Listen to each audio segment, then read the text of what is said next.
Before you begin, make sure your scooter power switch is in the off position.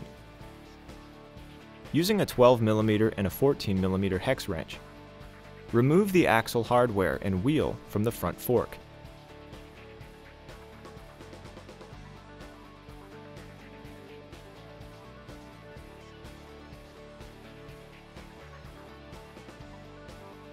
Reinstall the new wheel and axle hardware and tighten securely with a 12mm and 14mm hex wrench.